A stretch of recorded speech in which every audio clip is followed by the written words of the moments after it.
Bonjour à toutes et à tous. La semaine du logement accompagné proposée par l'UNAFO se poursuit. Et vous êtes déjà très nombreux à nous suivre depuis hier. Soyez-en remerciés. Je vous rappelle que vous pouvez d'ailleurs toujours vous inscrire pour les prochains rendez-vous jusqu'à vendredi. Je vous rappelle aussi que les résumés des échanges sont disponibles tous les jours à partir de 16 h sur le site de l'UNAFO. Et puis vous pouvez également réagir sur Twitter au hashtag UNAFOSLA. Voilà. Nouveau débat ce matin. Pour être utile ensemble, le mouvement HLM a présenté il y a quelques semaines ses propositions pour une relance, je cite, juste et durable. Des propositions qui font suite à une démarche de dialogue engagée auprès des différents acteurs du secteur. 300 organismes HLM et partenaires ont travaillé autour de 3 axes que je vous rappelle maintenant. Un axe social pour lutter contre les effets de la crise économique, un axe économique pour préserver l'emploi et améliorer les conditions de vie, et puis un axe écologique pour s'engager à la neutralité carbone en 2050. L'UNAFO a bien évidemment été associée à cette démarche et souhaitait donc organiser aujourd'hui ce temps d'échange que nous allons avoir pendant 45 minutes sur un certain nombre de sujets. On va essayer d'être le plus exhaustif possible, en tout cas, pendant 3 quarts d'heure. Avec nos invités, Emmanuelle Cos, bonjour. Bonjour. Toute nouvelle présidente de l'USH, félicitations à vous. Merci beaucoup. Il y a très peu de temps. Jean-Paul Vaillant, président de l'UNAFO, bonjour. Bonjour. Et puis en duplex avec nous, Olivier Rigaud. Bonjour Olivier. Bonjour à toutes et à tous. Directeur général d'AMLI qui se trouve donc à Metz. Je vous rappelle que vous pouvez poser vos questions tout au long de cet échange et nous y répondrons au fur et à mesure. Emmanuelle Cos, d'abord un rappel sur cette démarche. Est-ce qu'il y avait vraiment besoin d'apporter la preuve que l'USH et ses partenaires sont utiles ensemble ? D'apporter la preuve à nous-mêmes, je ne suis pas certaine. Au pouvoir public, peut-être, parce que je ne suis pas toujours certaine que les pouvoirs publics se rendent compte de l'engagement quotidien des bailleurs sociaux et des associations sur l'accès au logement, l'hébergement et l'ensemble des enjeux du logement. On a voulu surtout faire cette démarche, donc on l'a menée au mois de mai, en fait, après donc 1 mois et demi de confinement, et on a été beaucoup sur le terrain dans cette période-là. Il nous avait semblé important d'avoir une démarche de discussion, alors qu'on a pu avoir grâce aux moyens digitaux d'aujourd'hui, où en fait on a fait des réunions par région sur tous nos enjeux. On a fait des réunions avec les associations de locataires, avec les associations de l'hébergement, avec les associations d'élus. Donc c'était un petit dispositif qui amène à la rédaction de ce livre, qui est une mise en forme d'un certain nombre de propositions, évidemment axées sur le plan de relance, mais pas que. Par exemple, on a aussi voulu rappeler à ce moment-là c'est quoi les nouvelles réponses aux besoins en logement. On a des sujets qu'on va sûrement parler ensemble, le logement inclusif, comment on répond aux seniors précarisés, etc. Nous, on est force de proposition, on veut aller dedans. Je ne vous cache pas qu'on a beaucoup travaillé. Je ne suis pas sûre qu'on retrouve tout ça dans le plan de relance qui a été présenté en juillet, même pas du tout ou pas assez. Néanmoins, je pense que c'est une bonne base pour les années qui viennent. Pour échanger avec le... exactement, mais aussi, je pense, entre associations et bailleurs, pour aussi construire nos solutions de demain. D'avoir une vision claire ensemble. Exactement.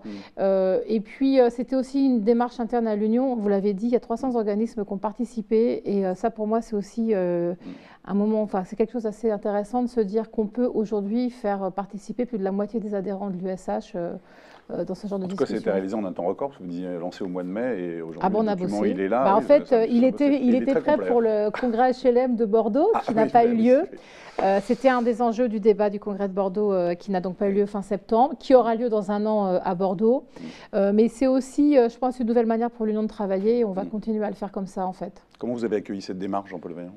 Écoutez, très favorablement, puisque en fait, déjà, le ensemble était tout à fait explicite de la démarche, le fait que nous ayons été associés aussi à cette démarche et à la construction, donc des éléments tout à fait positifs. Alors, on a toujours tendance à dire que la relation entre bailleurs, gestionnaires, c'est une relation entre un propriétaire et un locataire, mais je crois qu'on a dépassé largement cela, et de pouvoir construire ensemble sur un certain nombre de propositions est extrêmement intéressant. Je crois que, alors la notion d'utile, là je rejoins ce que vient de dire Emmanuel sur le fait que, oui, nous on est convaincus qu'on est utile, encore faut-il le démontrer. C'était le sens aussi de certaines démarches qui ont été engagées par l'UNAFO, de donner à voir un peu ce qu'est le logement accompagné, l'utilité sociale de ce que nous faisons, et ça s'inscrit dans une démarche un peu plus globale, puisque on ne peut être utile, alors on a beaucoup parlé de logement d'abord ou d'abord le logement, donc pour loger, trouver des solutions de logement aux personnes, demande. Encore faut-il qu'il y ait de la construction, de la production. Alors c'est vrai sur le logement social en général et c'est vrai bien évidemment sur le segment qui nous occupe, les résidences sociales, les pensions de famille, les foyers jeunes travailleurs. Vous avez eu des mots très forts dans votre première interview en disant que le logement social c'était un outil de la République. Pas rien. Qu'est-ce que vous Mais c'est vrai. Ouais. Mais déjà, bon, vous savez, j'étais ministre du Logement, j'étais déjà très engagée sur le logement, j'ai gardé des actions, des activités dans le logement social depuis. Vous êtes présidente de Coalia Habitat. Je suis présidente de Coalia Habitat, qui est un bailleur social spécialisé dans les résidences gérées et foyers de travailleurs migrants. Moi, je ne supporte pas personnellement, et aussi en tant que présidente de l'Union, la manière dont on parle du logement social parfois. On loge des millions de personnes, c'est 5 millions de logements quand même, c'est énorme, c'est du logement à loyer abordable sur tous les territoires, mais ce n'est pas que du logement, c'est-à-dire que derrière le logement social, c'est de la gestion locative, c'est du soutien social. On a quand même une grande partie de nos locataires qui vivent sous le seuil de pauvreté, qui tous les jours sont aussi soutenus et accompagnés par leurs bailleurs, ce qui est une démarche assez inédite par rapport à d'autres enjeux. Et puis aussi, moi je l'ai dit, mais Valérie Fournier, la présidente des ESH, l'a aussi rappelé le 15 septembre dans notre journée annuelle, Marie-Noëlle Heinemann l'a dit aussi. Parfois, dans certains quartiers, les seuls représentants d'un service public, c'est en fait le logement social. C'est l'agence du bailleur social qui va s'occuper et des questions locatives et des questions d'insertion, qui va aussi répondre parfois aux détections de la violence, parce que c'est souvent dans nos agences locatives qu'on a des femmes qui viennent, on est la première porte. Et moi, je ne veux pas qu'on l'oublie. Et comme beaucoup de questionnements dans la société aujourd'hui sont sur la question républicaine, moi, je veux absolument qu'on se rappelle que nous sommes là. Et surtout qu'on sera toujours là. Et c'est toujours... porter la promesse de l'égalité des chances. On porte ça, on porte aussi une promesse que si on a moins d'argent à mettre dans un loyer, eh ben, on peut aussi vivre autrement. Et il y a quand même beaucoup de personnes qui racontent souvent leur évolution dans la vie grâce aussi à avoir pu avoir un logement et avoir pu avoir un logement social qui leur a permis de se construire autrement. Mais au-delà de ça, quand il y a eu le confinement, où y compris tout a été fermé, une des premières choses qu'on a fait à l'Union, c'est trouver avec nos organismes comment on faisait pour qu'ils puissent rester dans les territoires. Parce qu'il faut dire aussi qu'il y a des territoires qui ont été désertés par l'activité économique, par y compris les fonctionnaires des villes qui eux-mêmes étaient assignés à ne pas venir travailler. Et ça a été des sujets extrêmement difficiles. Donc oui, on met en jeu le pacte républicain, on met aussi en jeu on met en lumière les enjeux de l'insertion. L'insertion par le logement, ce n'est pas juste une utopie, ça existe, ça fonctionne, ça ne peut pas se faire n'importe comment. Et moi, je ne dis pas que le logement social va répondre à tout. Justement, c'est là aussi peut-être une de nos difficultés, c'est que chez certains, en tant que bailleurs sociaux, on est assigné à s'occuper de tous les enjeux liés à la pauvreté et à l'insertion par logement. On n'est pas capable de faire tout ça. Y compris, nous, on ne saura jamais répondre aux enjeux des personnes qui n'ont aucun revenu. Vous êtes un des outils. On est un des outils, y compris pour offrir une solution à des personnes qui ont des revenus faibles et qui ont besoin d'une stabilisation. On ne fera jamais tout seul et surtout, moi, je récuse le fait que l'État se décharge sur nous de ses responsabilités en matière, par exemple, d'hébergement. Mais ça ne veut pas dire que je veux qu'on soit étranger à ça. Et justement, c'est jouer un rôle majeur sans en être la pierre angulaire. Après, on a d'autres enjeux. Loger la classe moyenne basse, qui sont ces travailleurs essentiels dont tout le monde parle aujourd'hui. Moi, je sais que tout le monde parle de ces travailleurs. La réalité, c'est que c'est nos locataires, ces travailleurs. Les aides-soignantes, les caissières, les fonctionnaires de la catégorie C, ce sont nos locataires. Et donc moi, je veux qu'on puisse continuer à pouvoir les loger. Mais pour ça, il faut aussi qu'on ait une reconnaissance et des moyens financiers. Je fais une parenthèse pour revenir justement à ce qu'on se disait avec Cynthia Fleury mardi. Cette crise, elle a mis en lumière ces personnalités, en tout cas qui travaillent sur le CARE, et en même temps qui sont des gens invisibles finalement. Mais est-ce que vos personnels, dans vos associations, vos organismes, ont retrouvé du sens à leur métier pendant cette période? Jean-Paul Vaillant. Je crois que la période a été naturellement difficile pour tout le monde, hein, au-delà de l'instant de sidération qui nous a tous marqués. Alors le personnel qui intervient dans les établissements, et puis aussi la prise de conscience de l'importance de la présence, à contrario, puisque et c'était souligné, hein, à partir du moment où il n'y avait plus personne, le fait de rester présent était un élément essentiel dans la relation. Alors bien sûr, on a innové, on a fait du phoning, on a mis en place des dispositifs, mais on s'est rendu compte à quel point, c'est d'ailleurs dit dans un petit film là, qui a été diffusé, à quel point la présence physique était importante et pour justement maintenir un petit peu, et c'est le propre aussi de nos établissements, résidence sociale ou foyer, d'allier de l'individuel, du logement et du collectif. Et pour faire fonctionner ce collectif, eh ben, il faut être là. Il faut être présent. Là, on a beaucoup parlé de la fracture numérique aussi, hein, c'est-à-dire qu'effectivement, ok, on peut faire des messages, on peut transférer, on peut utiliser les outils modernes. En même temps, pour les populations les plus précarisées que nous accueillons, que nous logeons, avec des difficultés en termes linguistiques, la présence était essentielle. Et ça, je crois que ça a fait... si on en doutait, hein, parce que j'ai dit tout à l'heure qu'on ne doutait pas de notre utilité sociale, hein, en tout cas pour ceux qui pouvaient en douter dans nos structures, je pense qu'ils ont pris encore plus la conscience de cette notion de proximité et du rôle joué. Olivier ? Oui, peut-être pour poursuivre ce que dit Jean-Paul, on a vu par rapport au monde HLM dans le second confinement, la reconnaissance d'un quasi-service public, hein, avec possibilité de continuer à agir. Et donc c'est un élément un peu nouveau et fort dans la position de l'État. À côté de ça, on réaffirmait l'enjeu républicain et le fait que nos professions sont utiles ensemble, c'est particulièrement important.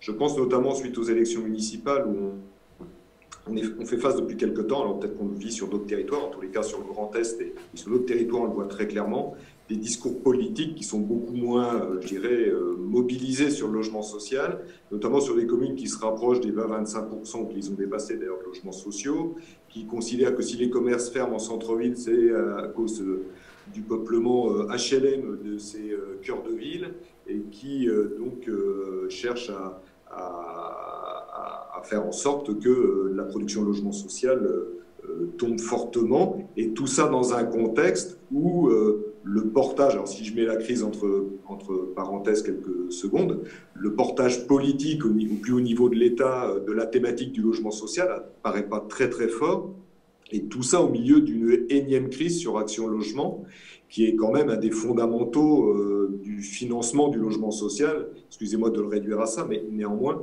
c'est aujourd'hui la cheville financière du modèle économique du financement du logement social. Donc, on est dans un peu la croisée des chemins, me semble-t-il, entre la reconnaissance d'une utilité sociale par les pieds, comme le disait Jean-Paul, avec la présence sur le terrain, même quand tout le monde était à l'arrêt, et puis de l'autre côté, une forme de reconnaissance liée à cette crise, mais en même temps, des représentations locales, des portages par les préfets qui sont parfois un petit peu chétives.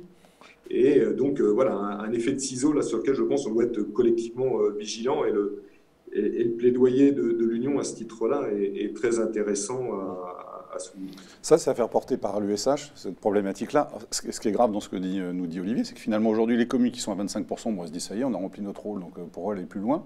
Et il y a en plus la problématique des autres qui ne sont pas suffisamment contraints pour aller plus loin.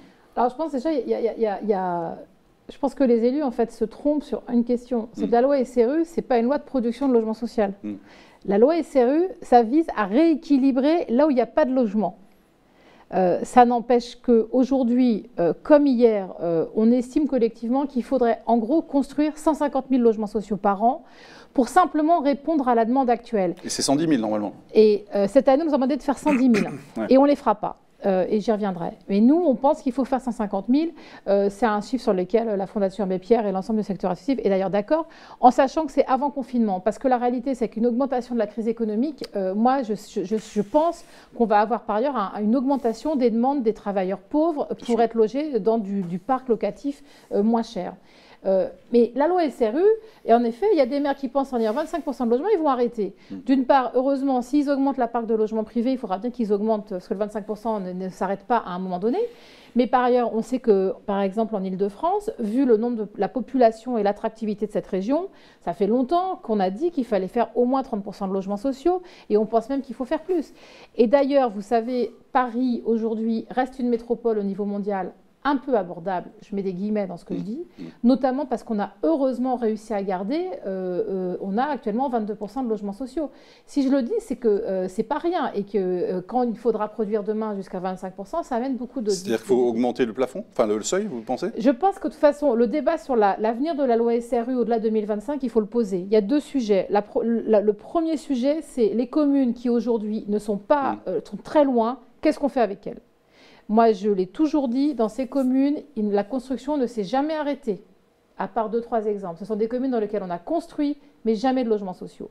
Sur ces communes-là, je pense qu'aujourd'hui, le pacte républicain n'est justement pas appliqué. Et là-dessus, moi, j'attends que l'État, d'une part, utilise l'ensemble des dispositions législatives, parce qu'aujourd'hui, un préfet peut prendre les attributions de logement social, peut prendre les permis de construire, il peut tout prendre. Donc en fait, aujourd'hui, c'est à l'État en fait, que se pose la responsabilité. Le deuxième sujet, c'est à l'échelle d'un bassin d'emploi, quels sont les besoins en logements sociaux.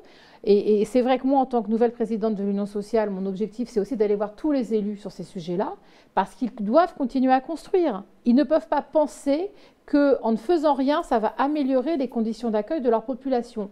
Et le logement social, ce n'est pas que la pauvreté. Et c'est bien sûr un des combats. Si on veut loger correctement des personnes qui seront à la retraite dans 2-3 ans, donc à des revenus qui vont être autour du SMIC, moi je veux qu'on m'explique où est la solution à part dans le logement social. Elle n'est pas dans le parc privé. Et même si la promotion privée va faire des efforts, elle aura un parc abordable très faible. Donc il faut bien qu'on avance là-dessus. Mais c'est vrai qu'il y a un sentiment actuel, depuis les élections municipales, qui est lié aussi à des élus qui découvrent ces sujets-là et ne les connaissent pas. On a un attentisme compliqué. On a beaucoup de déconvenus. Dans beaucoup de communes, on avait des programmes qui étaient arrêtés sur lesquels les élus veulent revenir.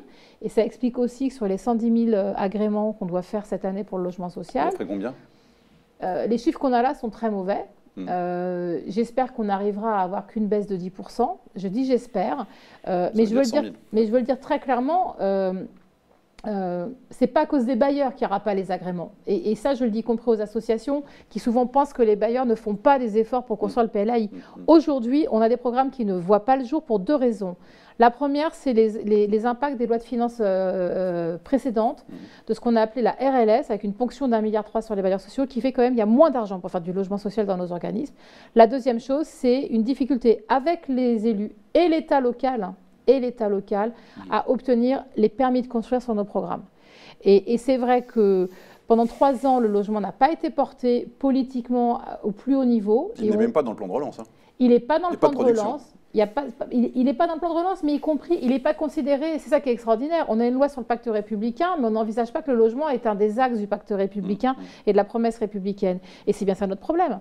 C'est que vous n'avez pas de discours national sur le besoin de faire mieux sur le logement. On a des élus locaux derrière qui, évidemment, ne se sentent pas portés pour faire des choses. Et là, on a un enjeu démocratique très fort. Et moi, c'est vrai que je suis inquiète, mais ce n'est pas pour autant que je n'ai pas d'ambition pour faire mieux. Paul Vaillant. L'ambition pour faire mieux, on la partage naturellement sur ce qui a été... Qu'est-ce qu'a dit la ministre lundi en ouverture sur ce sujet-là ? Elle nous a tenu des propos plutôt encourageants. Après, c'est effectivement toujours la question entre des intentions et le passage à l'acte. C'est bien évident.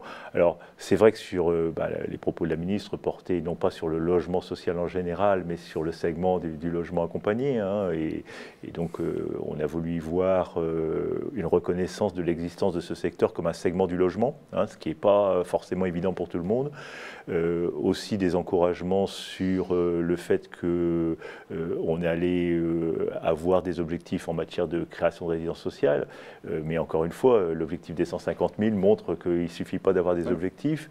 Et je crois aussi, pour en avoir très directement échangé avec elle, que la notion de ce que peut faire l'État et de ce que peuvent faire les territoires est une notion très sensible. Et on le vit au quotidien, dans les projets que nous avons seuls ou que nous avons avec des bailleurs. Alors, il y a ce qu'Emmanuel disait, avec des blocages sur les permis de construire, les préfets, etc., c'est que sur chaque projet, les discussions sont longues, difficiles.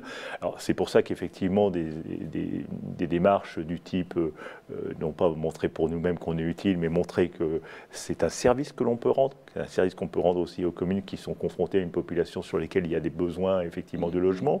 Le segment qui est celui de la résidence sociale, c'est aussi premier pas vers l'accès au logement. Je crois que c'est aussi une évolution importante quand on a transformé les foyers en résidences sociales ou des résidences sociales créées ex nihilo, comme on le dit, de pouvoir effectivement être pour des populations qui ne peuvent pas accéder au logement directement, qui ont quand même qui n'ont pas leur place dans l'hébergement. Je crois que c'est aussi ça, c'est-à-dire que même en termes de coût public, c'est quand même des vrais sujets, et qui peuvent effectivement, par ce biais-là, se stabiliser, rentrer dans un cercle vertueux et ensuite accéder au logement. La notion du parcours résidentiel est essentielle.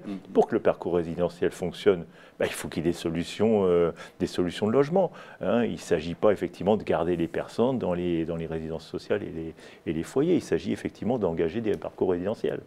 Olivier. Oui, je voulais, par rapport à ce qui vient d'être dit, et notamment ce qu'a dit rapidement Emmanuel Cos concernant, par exemple, comment on loge demain les retraités qui n'auront pas les niveaux de retraite moyens qu'on a pu avoir jusqu'à présent. Et en tant que gestionnaire par ailleurs de résidences autonomie, je peux vous garantir que le peuplement des résidences autonomie a fortement évolué ces dernières années, et on se retrouve avec des retraités pauvres. Ce ne sont plus les veuves de la sidérurgie pour lesquels ces foyers ont été conçus. Et donc, c'est un sujet important, et je le rapprocherai de la crise sanitaire, puisqu'en fait, si on se rappelle de la crise de 2009, en fait, l'impact sur les impayés et les difficultés sociales ont surtout été mesurés en 2-3 ans après, c'est-à-dire après que les amortisseurs sociaux aient fini de jouer leur rôle. Et donc là, ce dont on est en train de parler ce matin en termes d'aide utile ensemble, c'est comment en 2022, en 2023, on a su adapter notre capacité à travailler ensemble, monde HLM, monde associatif, pour faire face à ce tsunami, c'est à ce côté finalement pas forcément très violent, mais de montée inexorable.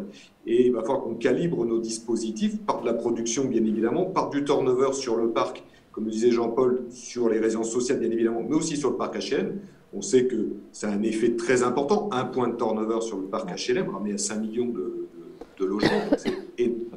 Et puis, comment, au-delà des résidences sociales, des résidences thématiques, on construit à travers les appels à projets type HLM accompagné, comment on construit des solutions de broderie, de très territorialisées, très fines, mais qui, à l'échelle de l'ensemble du territoire national, peuvent devenir massives. Donc, c'est maintenant que ça se joue. Et ça pourrait aller... enjeux qu'il faut traiter aujourd'hui. Et ça pourrait même aller beaucoup plus vite que 2-3 ans, Olivier, parce qu'effectivement, comme disait Emmanuel Cos, les personnes qui aujourd'hui ont des revenus corrects vont basculer dans le social assez rapidement. Ça peut arriver dès l'année prochaine. Mais on a notamment, moi je pense par exemple à des personnes qui travaillent en Ile-de-France sur le tourisme. Je dis ça parce qu'on a compris que l'activité du tourisme ne va pas reprendre immédiatement de la même manière. Là, c'est des emplois qui sont détruits. Qui sont détruits pour plusieurs années. Comment ces personnes vont vivre? Sincèrement, elles vont pas être avec le sac à dos social, à un moment va s'arrêter, le chômage ne va pas durer éternellement, et donc on sait bien que c'est des gens qui vont frapper à la porte, et c'est des gens qui sont en activité et qui vont le redevenir. Donc et c'est pour ça que c'est maintenant qu'en fait on doit augmenter l'offre. Et c'est aussi pour ça que je pense qu'il faut qu'il y ait un sursaut. Un sursaut sur la question vraiment de la production de logements adaptés aux besoins. On ne peut pas, dans un pays comme le nôtre, qui est quand même un pays riche, on a des débats sur la pauvreté dans un des pays les plus riches du monde, dans lequel on n'arrive pas à arrêter de se traîner ce mal logement. Qui n'est pas que le non-logement, mais qui est aussi le mal-logement, le fait que des gens consacrent parfois jusqu'à 50% de leurs revenus pour se loger. Donc oui, il y a besoin sur la production. Je pense aussi, et c'est un travail qu'on doit peut-être mener ensemble entre bailleurs et associations, qu'on doit certainement plus montrer, rendre des comptes, expliciter quel est l'impact social de nos métiers. Ce que je veux dire par là, c'est que l'insertion par logement, ça marche. On le sait. Il y a des gens qui reprennent l'ascenseur social grâce au passage dans nos structures collectives. Est-ce que vraiment on arrive à le démontrer? Je ne sais pas. De même qu'on soutient des personnes qui ont des addictions, qui sont dans des parcours de vie très difficiles, qui, grâce à nos interventions dans nos structures particulières, dans des pensions de famille, vont avoir une vie qui va se stabiliser. Et je pense que ça, aujourd'hui, peu de gens en sont conscients. Beaucoup de gens nous demandent de nous occuper de la pauvreté, qu'il y ait plus de gens à la rue, mais peu de gens veulent voir les résultats de l'action sociale. Et peut-être que là-dessus, il faut qu'on montre aussi que ça veut dire quoi, en fait, l'impact réel d'avoir un toit et de ne pas être seul, parce que ça soit dans les associations de l'UNAFO ou les bailleurs sociaux, voilà, nos résidents, nos locataires, quel que soit leur statut, ils sont plus seuls. Et c'est ça aussi qui change la donne. Je fais juste une parenthèse, je reviens sur les objectifs là, et la construction du logement social. L'argument de l'artificialisation des sols qui est mis en avant par l'État ou par les élus locaux, vous l'entendez ou il vous fait hurler?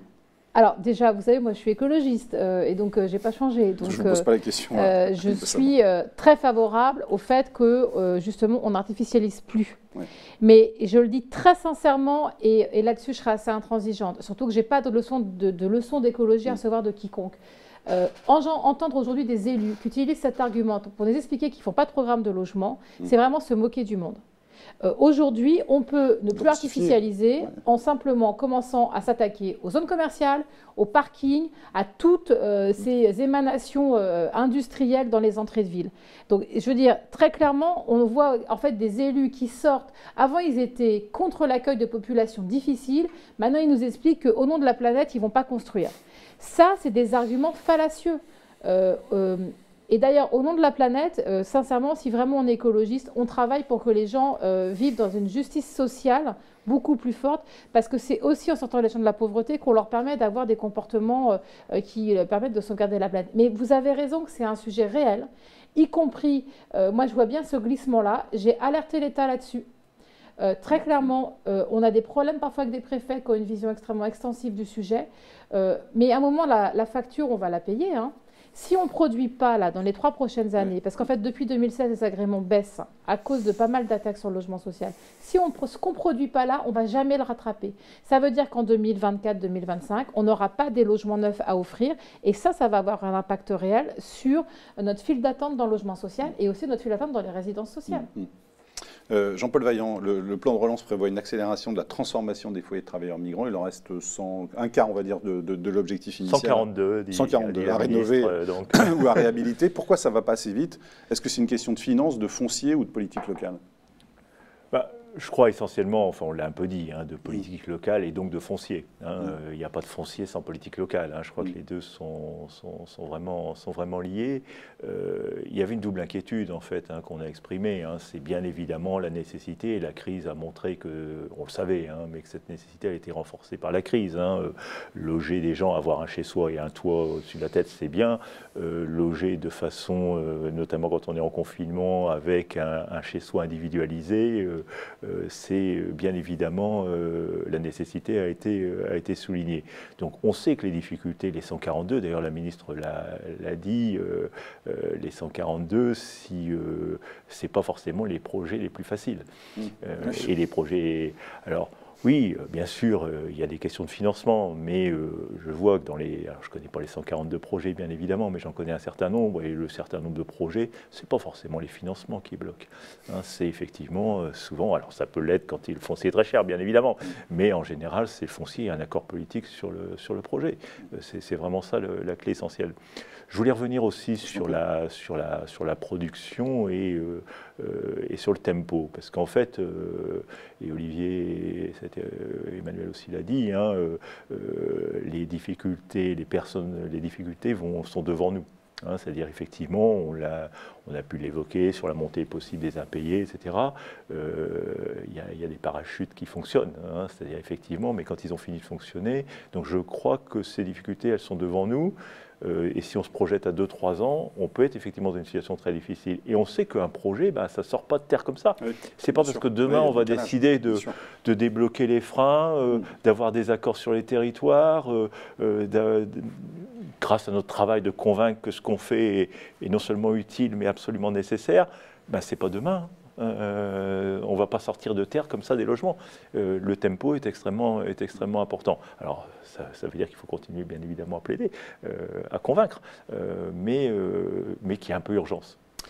On nous pose juste une question pour rebondir sur ce que vous venez de dire l'un et l'autre. Quelles vont être les actions mises en place pour accompagner les locataires en impayés de loyer par le monde HLM? Qu'est-ce qui est prévu là? Alors, il y a déjà des actions qui ont été mises en place dès le mois de mai, puisqu'il y a une charte qui a été signée entre l'USH et l'ensemble des associations de locataires. Charte qui est en fait déclinée chez tous les bailleurs. quasiment tous, à quelques exceptions près. Et c'est une charte qui vient d'être renouvelée, là, qu'on a un peu améliorée. L'idée, c'est d'avoir, d'une part, il y a des effacements d'impayés, hein, il va y en avoir. C'est un traitement, surtout un traitement rapide avec les ménages qui sont là en situation d'impayés, ouvrir assez rapidement le suivi social.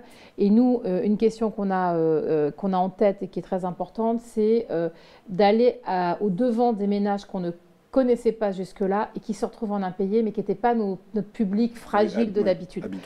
Et qui donc connaît moins aussi les démarches, les dispositifs, qui ne sont pas dans les réseaux, notamment pour le FSL.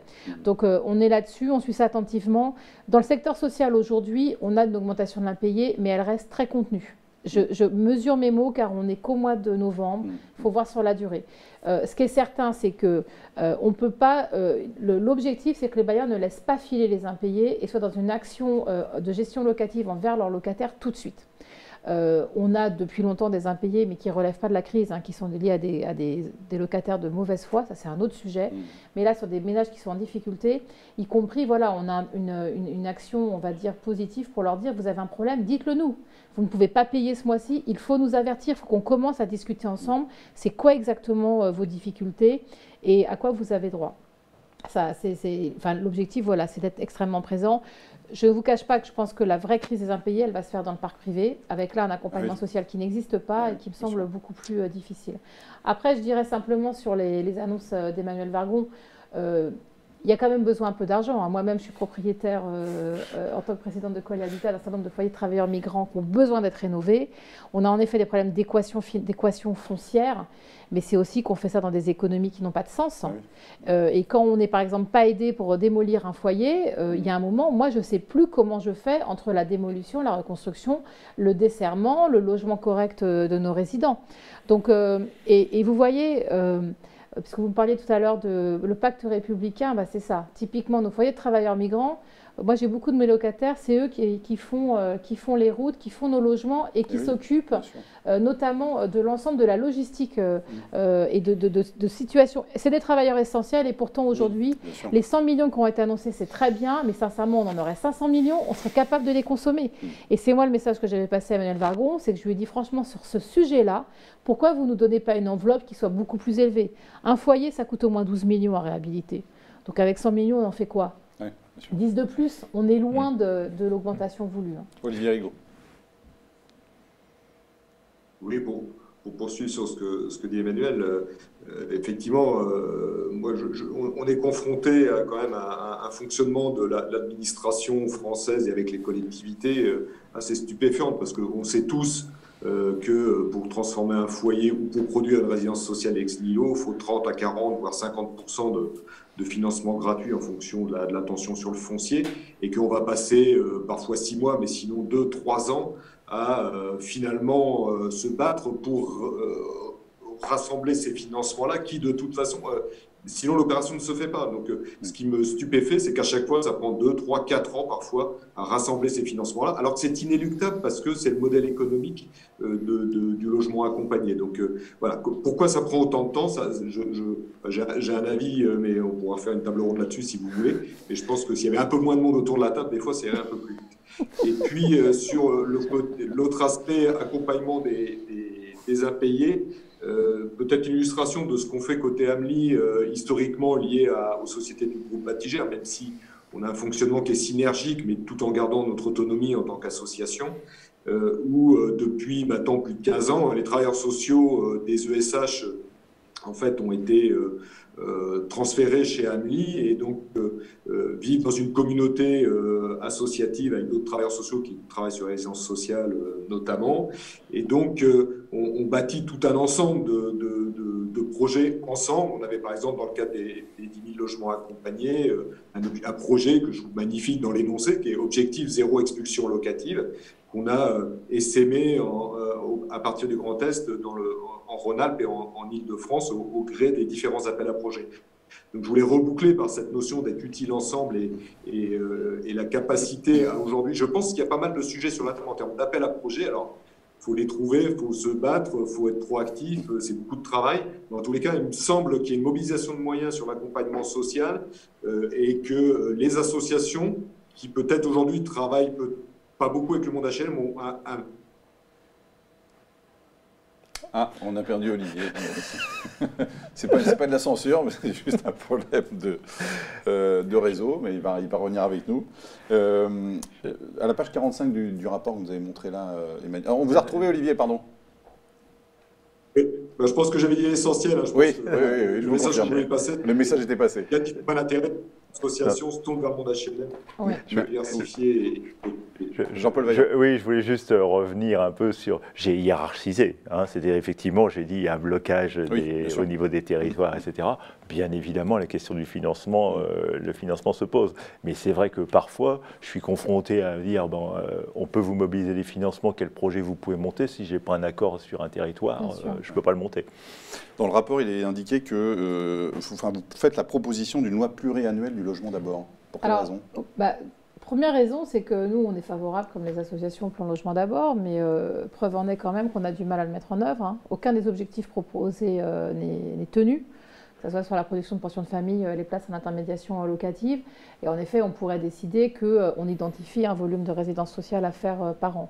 Donc, et surtout, je pense qu'une des difficultés, c'est que sur ce plan-là, avoir des objectifs annuels, y compris déclinés régionalement, en fait, c'est délétère parce que moi, je l'ai vu et je me suis un peu battue avec certains territoires là-dessus. C'est qu'en fait, ils pensent qu'une fois qu'ils ont fait les 30 places qui étaient exigées d'un point de vue territorial, ils ne vont pas en faire d'autres. Donc, il nous semble plus intéressant d'avoir une programmation pluriannuelle. Mais comme d'ailleurs, je pense que sur le logement, c'est un peu aussi ce qu'on aimerait.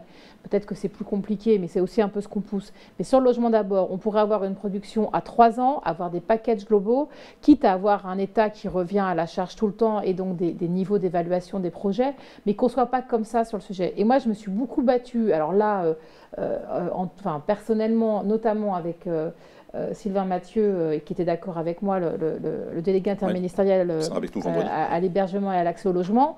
Je lui ai demandé du soutien pour qu'il redise aux territoires locaux que sur les pensions de famille, on doit produire, on ne refuse pas des projets parce qu'il y en aurait déjà eu un. Parce qu'en fait, la création des pensions de famille et donc de ce logement accompagné qui est très, très, très utile et très efficace pour les publics les plus précarisés, en fait, on en a besoin partout. Franchement, on n'est pas en surabondance de places. Donc, il ne faut pas jouer comme ça l'histoire des territoires. Je pense qu'aujourd'hui, on a des fonciers qui s'y prêtent. Il faut y aller. Et c'est vrai qu'avoir une programmation pluriannuelle, ça nous permettrait d'aller plus vite. On avait à plusieurs, par exemple, il y a quelques mois, proposé, alors notamment au préfet de la région Île-de-France, mais à d'autres territoires, qu'on ait un plan d'action sur la création de résidences sociales. Parce qu'on sait qu'on a des besoins très forts. On pourrait se dire, par exemple, en Île-de-France, il faut en 2 ans créer une vingtaine de résidences sociales. Ce n'est pas du tout impossible à faire. Donc voilà, qu'on ait des coûts comme ça et que l'État aille, y compris nous proposer des fonciers qui appartiennent à l'État. C'est quoi la réalité? C'est que par exemple sur les cessions de foncier public pour le logement social, chose qui était très fortement portée dans le quinquennat précédent, ça a complètement disparu.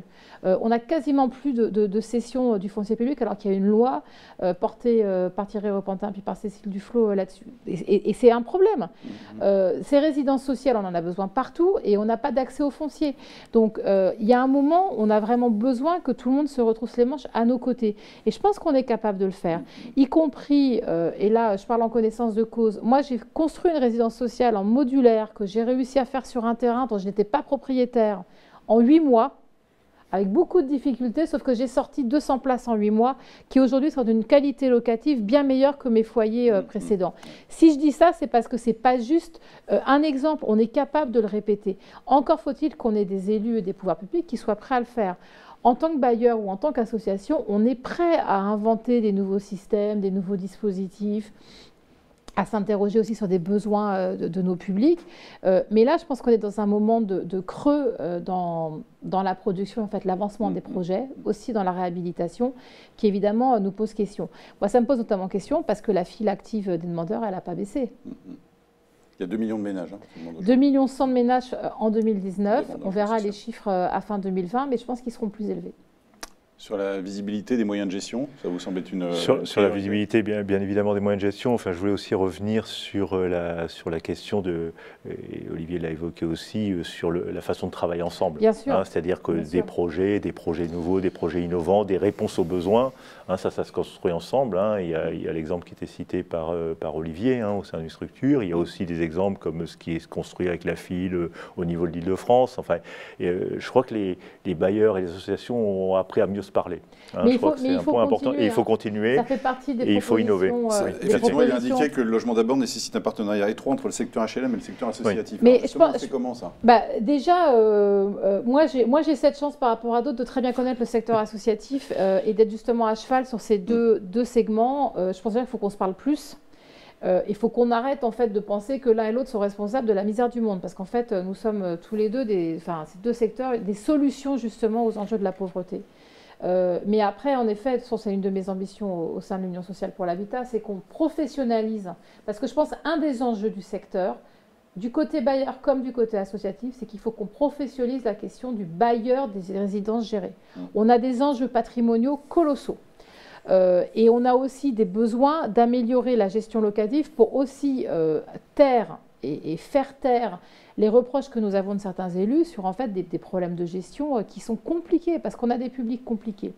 Mais il faut aussi qu'on regarde ensemble, et c'est pour ça qu'on a besoin, je pense, d'un rapprochement, y compris USH, UNAFO, AFIL, enfin toutes les grosses structures qui travaillent là-dessus, sur nos modèles économiques. Parce qu'un des enjeux, c'est aussi ça, c'est que les associations ont des crédits assez faibles pour faire tourner leurs résidences. Donc les bailleurs ne peuvent pas demander non plus des loyers qui soient trop élevés. Il faut qu'on voit aussi de quoi on est capable pour faire les travaux sur la durée. Voilà. Donc je pense que là-dessus, il faut qu'on avance. Il y a un nouveau modèle d'habitat inclusif à inventer. En tout cas, de nouveaux services. On a par ailleurs des nouveaux services à offrir parce qu'on a une pluralité de besoins aujourd'hui et il faut qu'on soit meilleur, y compris dans le secteur HLM. Du fait notamment du vieillissement de nos locataires, nous, on n'a pas que des seniors, on a des personnes du 4e âge, de plus de 80 ans, on en a beaucoup, qui ne vont jamais aller ailleurs que chez nous. Elles ne sortiront pas de chez nous, elles n'iront pas en structure spécialisée. Donc c'est aux bailleurs d'amener en fait les services à ces personnes. Mais il faut aussi que certainement qu'on réfléchisse à de nouveaux produits, parce que là on est en fait beaucoup dans des segments, Olivier l'a dit, on passe des années dingue à faire des tours de table financiers, alors que notre sujet est plutôt comment on accueille mieux les gens. Donc là-dessus, il faut qu'on avance. Et puis, il faut aussi, je pense que je veux dire, qu'on se professionnalise parce que malheureusement, je pense que les pouvoirs publics, et notamment l'administration centrale sur le logement, connaît très peu en fait nos problèmes des résidences gérées et donc nous oublie. Et il ne faut pas qu'elle nous oublie à long terme. Il y a une question sur inscrire dans les CUS des objectifs de production de résidences sociales. Oui, enfin bon, Olivier va répondre. Ouais. Il a un point de vue sur les culs. Olivier, il nous reste 3 minutes, donc ce sera votre dernière prise de parole, Olivier. Vous vous condensez. Donc j'ai 3 minutes. Non. Conclusion de Jean-Paul Vaillant ensuite. Plus globalement, pour massifier par rapport à ce qui est en train de se passer, il faut effectivement avoir un plan, alors un plan d'action, des objectifs, que sais-je, mais en fait une stratégie et donc des moyens financiers sur la production de logements accompagnés. Et puis si on veut massifier, il faut aussi le logement accompagné, c'est du logement et de l'accompagnement. Ça peut se trouver dans différentes formes de logement, d'habitat et avec différentes formes d'accompagnement. La résidence sociale, la pension de famille, l'intermédiation locative, c'est des solutions. Et je pense qu'il faut qu'on continue à développer une kyrielle de solutions différentes, notamment en zone détendue, où les bailleurs sociaux ont tout à gagner à louer aux associations des logements qu'ils ont du mal à louer en direct pour loger dans les meilleures conditions, voire héberger dans les meilleures conditions les personnes qui en ont besoin. Merci beaucoup Olivier. Jean-Paul Vaillant, le mot de la fin en 1 minute. Le mot de la fin en 1 minute. Eh bien, écoutez, d'abord remercie Emmanuel Cos d'avoir nous avoir fait l'amitié d'accepter notre invitation. Et puis, je crois qu'on a du travail à faire ensemble. Et donc, on va s'y employer et on se félicite du fait que tu connais bien le secteur. Merci. Si vous aviez un souhait en 1 minute, si vous aviez la ministre du Logement en face de vous, Emmanuel Cos, vous lui demanderiez quoi en tout premier, la première chose qu'il faudrait, première décision qu'il faudrait qu'elle prenne? Plus de soutien politique, plus d'aide à la pierre, qui nous permettent de sortir ces logements. Et les 150 000 logements l'année prochaine. Voilà. Mais le soutien minimum. politique, vous savez, les mots, le portage politique, c'est pas du vent en fait. Et la preuve, c'est que là, on est en train de payer 3 ans d'absence de portage politique sur le logement. Donc je pense qu'il faut que tout le monde se ressaisisse. On entend beaucoup parler des aides au milieu économique, ce qui est normal, oui, mais assez peu sur le vôtre. Ah bah, pas du tout. Mais notre sujet d'ailleurs n'est pas d'être aidé économiquement. Nous, ce qu'on veut, c'est pouvoir faire mieux notre métier et répondre aux besoins de nos locataires et de nos futurs locataires. Et il ne faut jamais oublier les demandeurs. Beaucoup de gens oublient, mais quand il y a 2 millions de personnes qui demandent un logement social, on ne peut pas faire comme s'il n'existait pas. Ah non, bien sûr. Et moi, par contre, j'ai le souci de répondre à mes locataires, mais surtout à mes futurs locataires, nos demandeurs. Merci beaucoup à tous les trois. Merci Olivier de Pumes, merci beaucoup. Merci Olivier. Merci à toi. Merci Emmanuel Cos, merci Jean-Paul Vaillant. Merci à vous de nous avoir suivis. Je vous retrouve dans une demi-heure maintenant, à 11h45, pour un échange autour des relations entre SIAO et le logement d'insertion. Dans 15 minutes, vous pouvez aussi suivre l'intervention de Cathy Racombouzon, députée des Bouches-du-Rhône, sur la lutte contre les punaises de lit. Voilà, n'hésitez pas à vous inscrire aussi sur les prochains rendez-vous. Merci à vous, à plus tard, au revoir.